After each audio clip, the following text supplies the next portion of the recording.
Is there not an entire section on this subject? Yes, I may have changed my mind in the meantime on that, so it's unfair. I may have changed my mind about Mithra, for example. Is your book for sale back? Yes, it Let me tell you, let me tell you, let me tell you, let me tell you, let me tell you. But have you ever asked God for forgiveness? I'm not sure I have. I just go and try and do a better job from there. I don't think so. Let me tell you, let me tell you, let me tell you, let me tell you, let me. Say it like you mean it. This is my Bible. What up? I got something to say. Hey everybody, welcome back to Let Me Tell You, episode 75. I'm your host, the Evangelical Norm. So, jumping right into it today, the news cycle again, just the same old crazy stuff. We had the DNC National Convention. That was repetitive. The Democrat National Convention was this week. And so, interesting stuff came out of that. We have a candidate officially.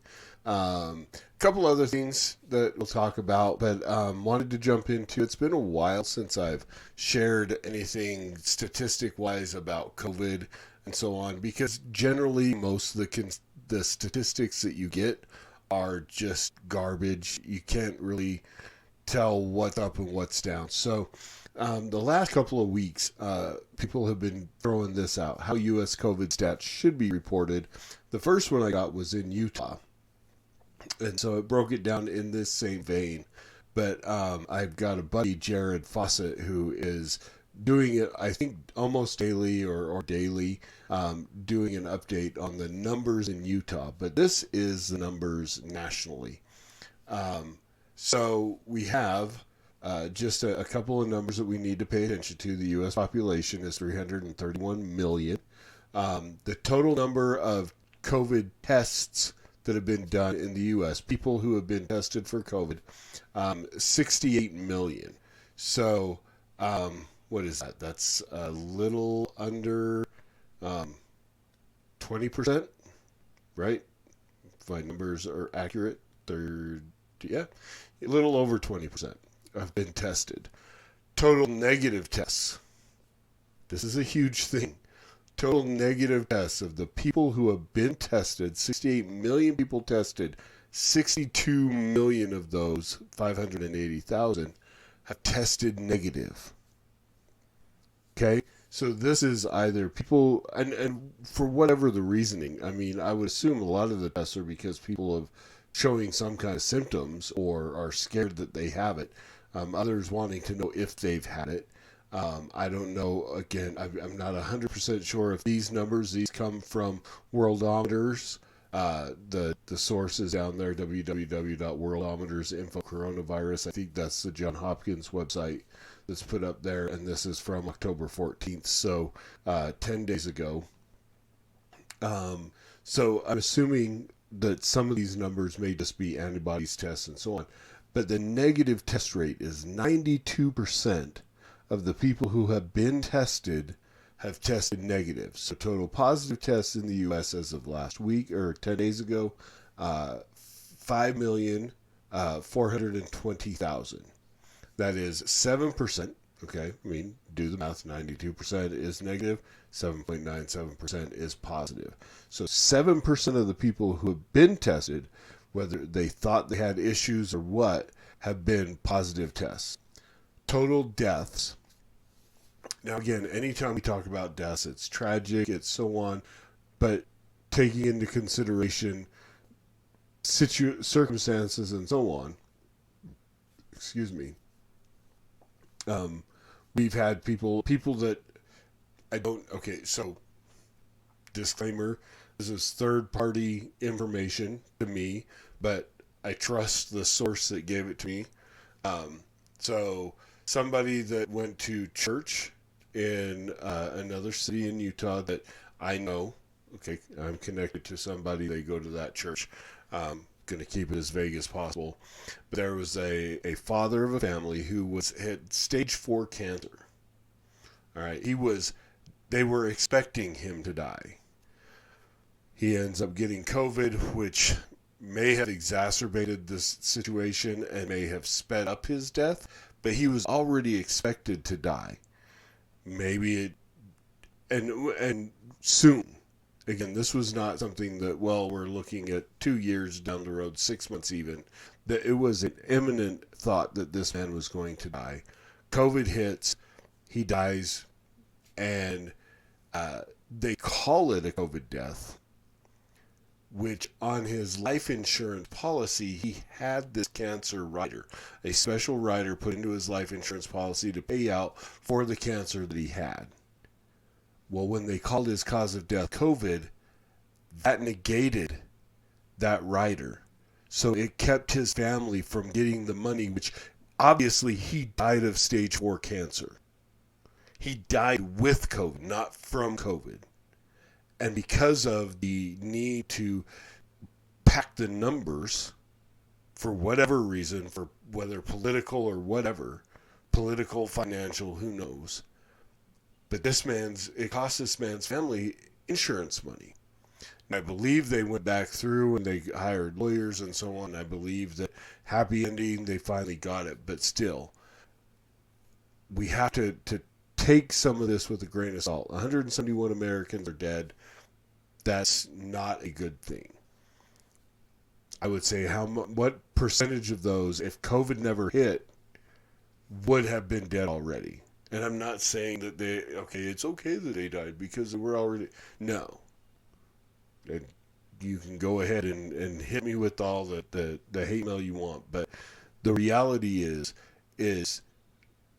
well over 40%, and I should have got those numbers, but it's over 40% of the people who have died, of that 171,000 people, were over the age of 70. Now, maybe some of them, the average life expectancy in the U.S. is 78 right now. So, how many of that 45%, if COVID had never come into play, would have died this year? We would have had a big number of those people, and no one would have cared. No one would have mentioned it. It would have been of no concern except to the people's family who passed away. But again, so let's look at the numbers. 171,000 deaths. So if we take the death rate of the positive COVID tests, then it's 3.15%. Of the people who were tested died. If we take it or who tested positively, if we take it from the total number of tests, then 0.25% died. There's a little bit of a difference there, but still. So if you test positive, there's a 3% chance that you're going to die. That's, for somebody who gets it, that's kind of a staggering number. I don't, look down my nose at a 3%. Again, odds, I feel like I just keep trying to balance both sides, but it's what I do. I try to maintain consistency in my worldview. So, choosing my words carefully as I talk about this. If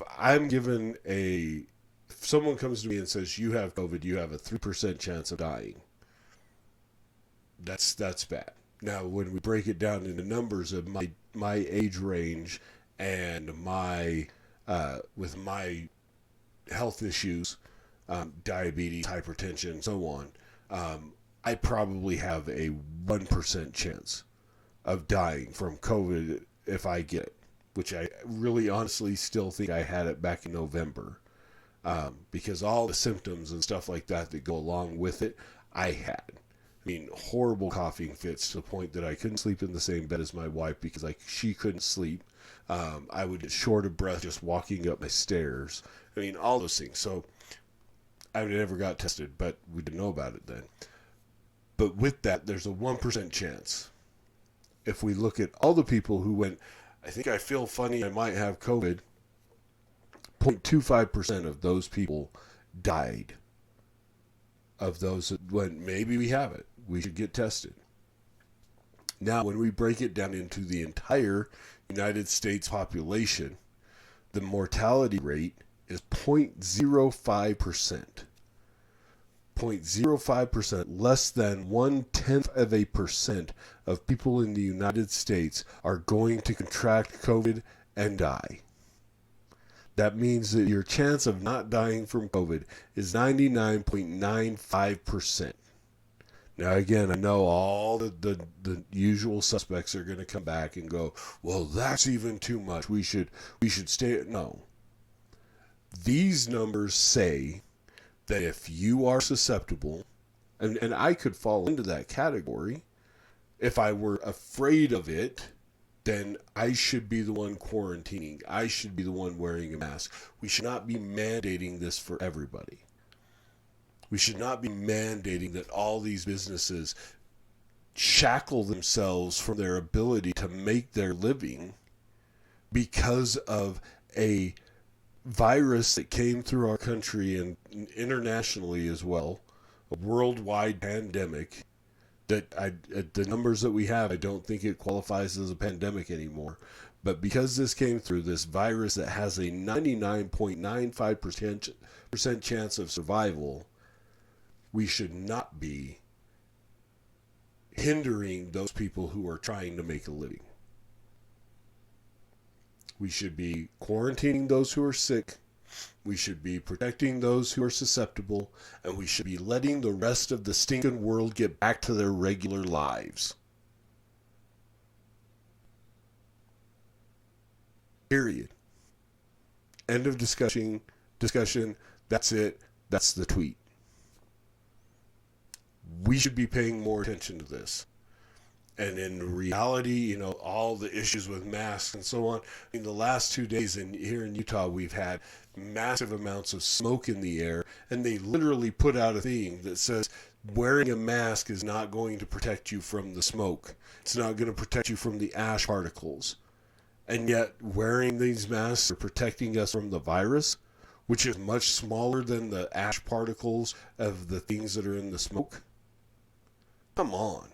I mean, you literally played yourself, you experts out there, when you contradicted the two things. After they said masks aren't going to be helpful for smoke, stay indoors and do whatever, you should have ripped that stupid mask off and said, all right, we're done with this trying to fight against a virus. Period. Bottom line. That's it. That's the tweet.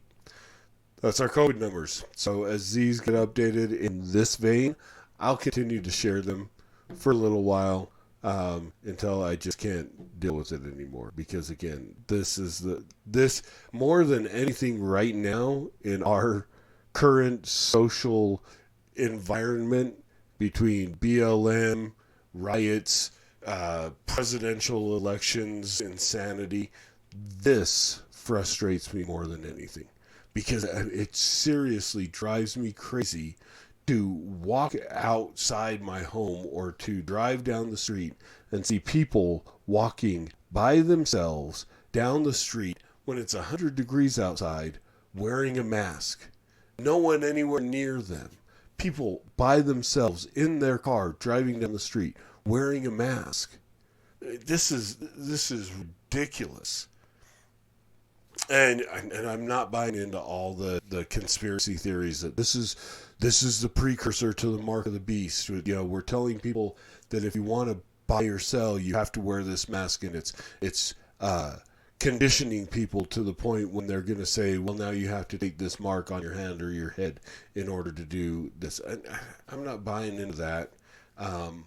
But it is an overreach of government control. I mean, there are signs all over the place that says must wear masks. Now, if a business says you have to wear a mask, well, that's their business. And I'm all about capitalism, and I'm all about saying, okay, I'm going to take my business somewhere else.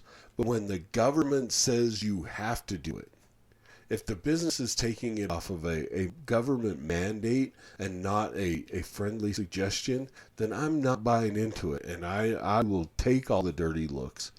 Now, with my job, I am required to wear a mask by my employer when I go into people's homes.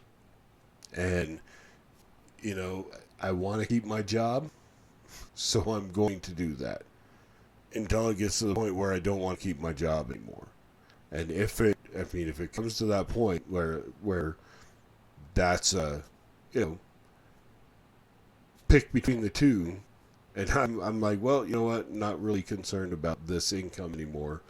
Maybe I win a lottery next week, who knows? Then I'm going to wear a mask as my boss has ordered me. But if I'm going into commercial places and stuff like that, not doing it. If they kick me out because I'm not wearing a mask, fine. I can spend my money somewhere else. It's a 50-50 thing on whether or not I do it at work. If I'm going into our nursing homes, I'm happy to wear a mask. Because, again, those are the people that are susceptible to this. But if I'm going into 7-Eleven, no. Not happening. That's all there is to it. So, this is just a little interesting thing that I thought I'd talk about. I kind of like it. It's entertaining to me when those on the left just cannibalize themselves. So Rose McGowan and Alyssa Milano apparently are in the middle of a Twitter beef, and I could have, if I really cared about it, I could have gone to Twitter and looked up their tweets. Not really looking at being entertained by the actual verbal catfight that's going on here. It's just the fact that it's happening and what it's about. Again, so here we have Alyssa Milano, who she showed up at the Kavanaugh hearings last year. She was so believe all women and Kavanaugh's a rapist and all this stuff, and she was just adamant. And then a young lady named Tara Reid comes out and says Joe Biden assaulted her in a hallway, and far worse than what Blasey Ford said about Kavanaugh. I mean, there was just, the two situations. The Biden thing was, either one, had they been true, if the one that Kavanaugh had been true, they would both be horrible. But I find the accusation of Tara Reid to be far more credible than Blasey Ford. But again, if you're going to mandate we believe all women, and then you're just gonna throw Tara Reid under the bus because she's accusing Joe Biden and he's your dude. Yeah, that's like hypocrisy to the highest level. And Rose McGowan obviously is fixing to call her out on it, because Rose, who is not in any way, shape, or form a conservative, has been calling for people not to vote for Biden because, he's a lady sniffer, and apparently he is a bleep grabber. Trump just said he could do it, and maybe he did, maybe he didn't. Locker room talk and blah, blah, blah. I'll get to that in a second. But this is an actual credible accusation that Joe Biden didn't just say he could. He literally did. In a hallway somewhere within the halls of Congress. That's horrifying. And Alyssa Milano's like, I believe all women except for Tara Reid because she's accusing the presidential candidate that I need to get rid of, the guy that I really, really, really hate, Donald Trump.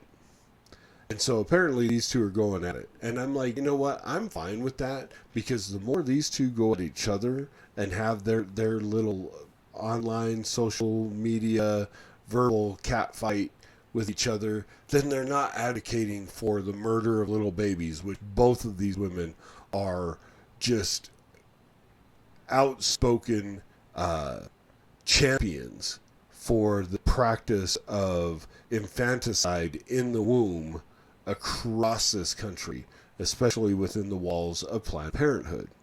So y'all can go, me at each other all you want, as long as that reduces the amount of people you're encouraging to go out and murder their babies.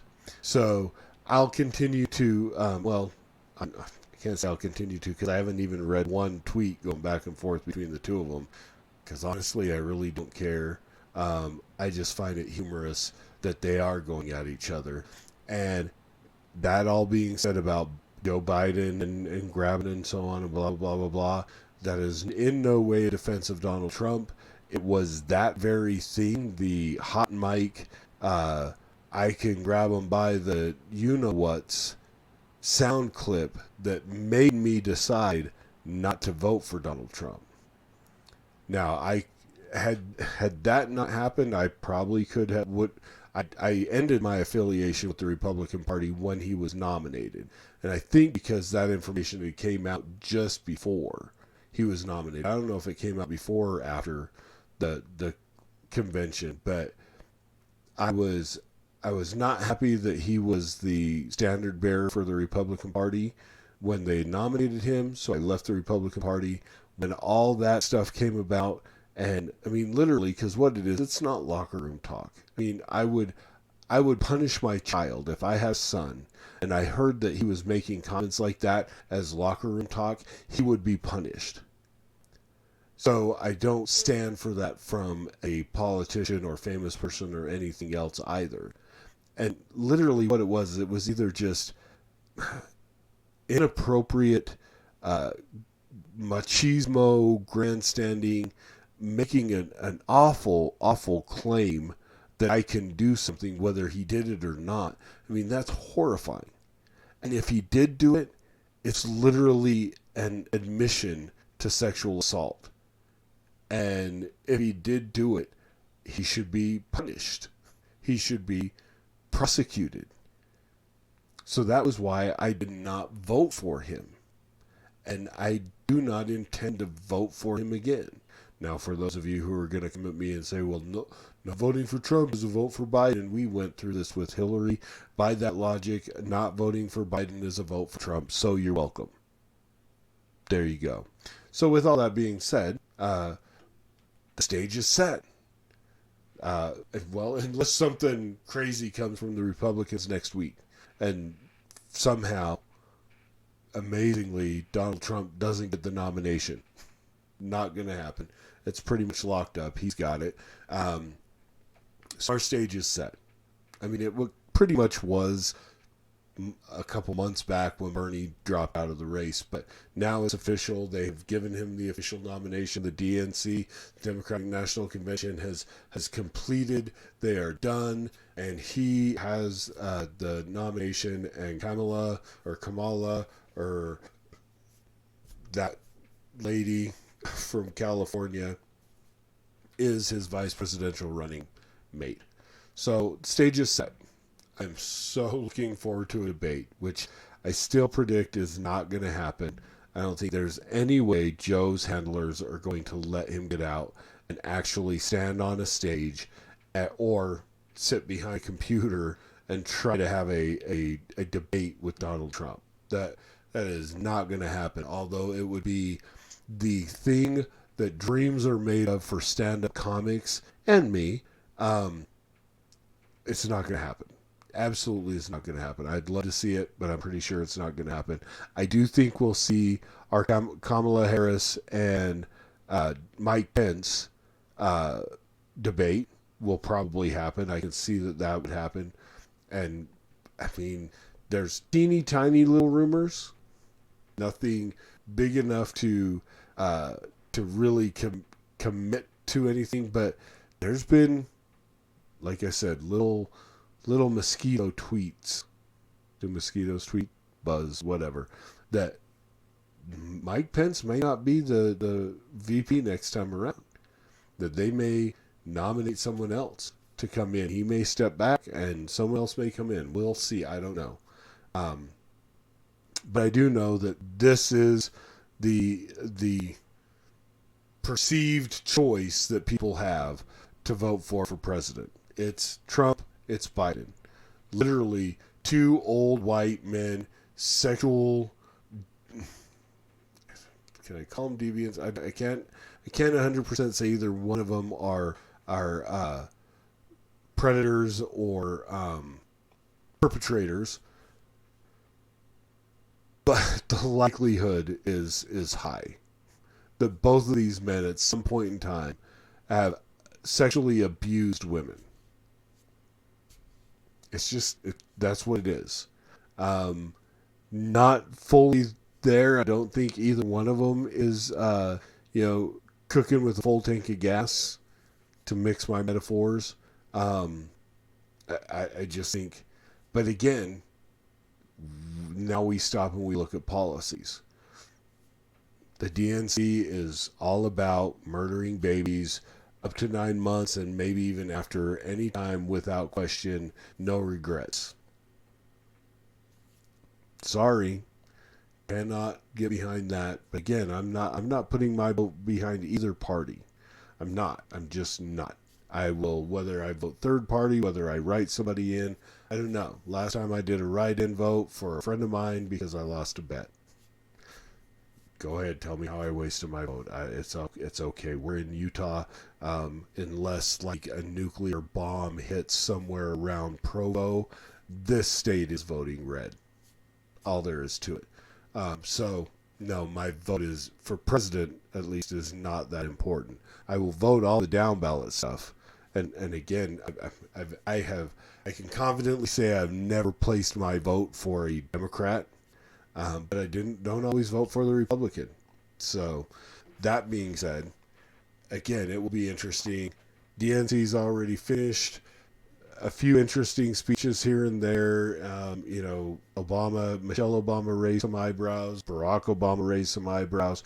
Again, anytime you're hearing the right talk about the left, they're going to just lambast everything they said. I didn't really watch. I mean, I got my information and my breakdowns from this from Steve Deace and Ben Shapiro, and Cross Politic. And so, I mean, that's where I got mine from. So obviously it's going to be right-leaning a little bit. I mean, most of these guys have a real good handle on keeping things balanced. But, I mean, it is. It does. All these guys lean toward the right. And I absolutely did not watch anything on MSNBC or CNN, so I don't know how they fluffed it up. But now, coming up, we have the RNC, the Republican National Convention, where Trump will get his nomination again. And they released a thing. It was actually just an hour or so ago. I got the article on Daily Wire about the platform for the Republicans, and they're not going to change anything on the platform. The agenda, this is quoting from the Daily Wire, has made a goal of creating 10 million new jobs in 10 months, creating 1 million new small businesses, and providing quote-unquote made in America tax credits. The president also wants to bring to the United States 1 million jobs from China in the manufacturing sector and offer incentives for businesses in some industries so they can leave the communist nation for good. The president wants a vaccine developed by the end of 2020 and a quote-unquote return to normal the following year. Some other highlights include allowing all students to practice school choice, enacting term limits for members of Congress, yes please, and increasing criminal penalties for assaulting police officers and other law enforcement officers. Again, it will not be adopting any new platform. You can look forward to some of the speakers at the RNC if you want to watch. If that's something, I'll just pick up my highlights from Ben Shapp and Steve Deace and my brothers over there at Cross Politic, Gabe, Toby, and Knox. So, but you can look forward to these guys. Nick Sandman, the Covington High School student that was all involved in the whole racial thing and lawsuit against CNN and so on. He'll be speaking there. The armed St. Louis couple, Mark and Patricia McCloskey, the ones who came out with their weapons when BLM went through their neighborhood. And of course, all you heard about them was holding their weapons, not the fact that they were threatened, their home was threatened, and so on. So they were really standing there in defense of their own home. 7 members of the Trump family, including Melania, Ivanka, and Eric, and Donald Jr. So a lot of the Trump family is going to be speaking. Beyond that, Utah former NFL player and Utah congressional candidate Burgess Owens will be speaking. I might actually be interested in watching him to see how his Mormonism kind of fits into any of that. It'll be interesting. And then again, I kind of liked Burgess Owens as a football player. So, I mean, I was real little when he was playing. He was in the late 70s, early 80s. I believe I have 2 of his football cards from 1981. So, I may have to find a campaign stop for him and see if I can get an autograph. Baltimore congressional candidate who this lady, she's a black lady from Baltimore, Republican, put out an amazing ad. I should have grabbed the video and shown it, but go look up the Baltimore congressperson, Kimberly Classic, or Classic or Classic or something. Look up her commercial because it was one of the best of the year for campaign commercials. She did a great job. I wish I was in Baltimore and could vote for her, but with mail-in voting, maybe I still can. That's a joke. Or not. So that's kind of the lineup you've got going for the RNC. We'll see what they have to say and what kind of speeches come out of that. And then we've got less than 3 months, and we are voting for a new president or re-electing the old one. Pretty much most of the odds are laying that Trump is going to be re-elected. That is the only reason that is a good thing is there are some policies that are going to be good. Note in this little article, nothing on Trump's agenda has anything to do with pro-life. Nothing to do with overturning Roe v. Wade. Nothing to do with Supreme Court justices, which is why we put him there essentially to begin with. That was the reason why people kept telling me I had to vote for him. Well, Supreme Court justices, Roe v. Wade. He did not give us the conservative justices that we wanted, that he promised. And so I think we need to call him on that. You did not keep your promises. It is very likely if Trump gets elected that he's going to have at least 1 or 2 more Supreme Court justices to put on the bench. I'm not wishing anything ill upon her, but I don't think Ruth Bader Ginsburg is going to last much longer. I don't think she lives past the end of this year. That's call it a prediction, call it what you want. That's just me looking at the facts and going, this is likely what is going to happen. And then, of course, we'll end up with all this stuff. If she dies before the election, there's no way the Democrats are going to let Donald even nominate anybody. They're gonna go right back to the Garland thing and throw that up in the Republicans' faces, and they're going to have to deal with that because they set that precedence. So we'll see what happens, and if anything, it is going to be an entertaining 3 months to watch the ads between these 2 cuckoo rich white guys with a propensity for touching women that don't really want to be touched. We'll just leave it at that. And as always, preach the gospel at all times. Use words. They're necessary. Until next week, Soli Deo Gloria.